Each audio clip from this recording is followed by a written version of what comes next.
Dear XANES 2021 community, my name is Fadek. I'm third-year PhD student, and this is my preliminary video of my presentation by the topic of machine learning application for XANES analysis of palladium nanoparticles based on experimental training set. Typical class spectrum is the normal absorptions depending on energy, usually in electron volts. This spectrum are usually divided into parts, extended X-ray absorption fine structure or EXAFs, and X-ray absorption near age structure or XANES. Analysis of EXAF spectra is a well-defined known theory based of one shelf or some shells Fourier transform analysis. But for XANES spectral analysis, we should use another theory. So really, we may calculate theoretical XANES spectra and known structural parameters, but we have the opposite or reverse task. We would like to extract structural parameters by the XANES spectra. So here I just in few words would like to highlight how we usually extract data from XANES. So let's imagine that the spectrum is our unknown spectra with unknown phase.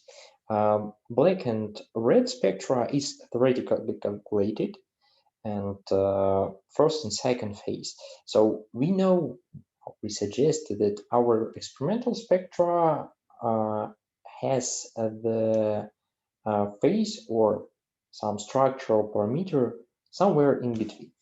We interpolate these two spectra and find the best one that is, we say, best fit. So, and structural parameters of this best fit is structural parameter of our experimental spectrum. But it's important because sometimes you cannot measure EXAFs. It might be, let's say, any laboratory spectrometer, or you have very diluted samples, or you have quick measurements. So we decided, what if we if we use previously collected database of XAS spectra for palladium nanoparticles and try to predict interatomic distances by XANES. So our idea is to feed by standard Fourier analysis amount of data. In our case, it's around 400. Get the XANES part correspond to each XANES spectra R from EXAFs and construct a training set from this database.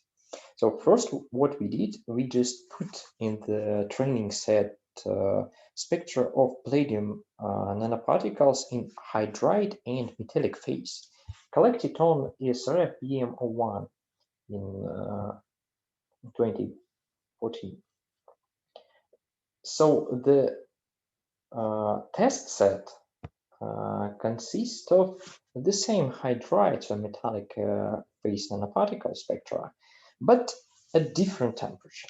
So we see that our method, this is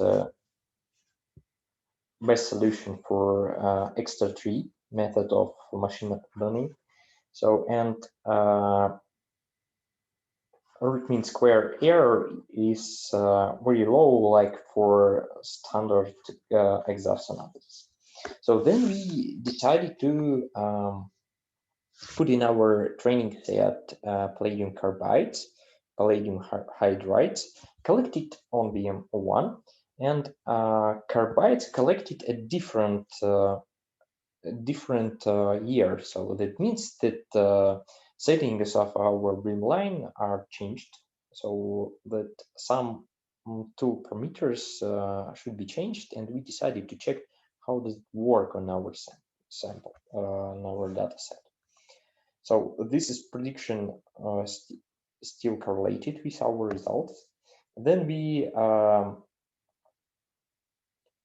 decided to put in our database training set all previous spectra and test it on hydrides collected on other beamline. So here is BM23. So our root mean square error became a little bit larger, but it's still good. And we may say that our methods are working.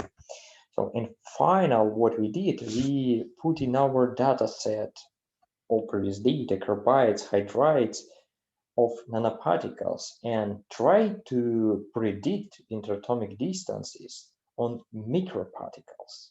So, and you may see here that it's working.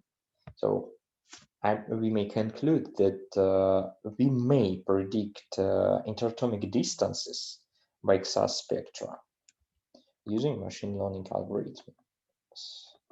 So I would like to thank my colleagues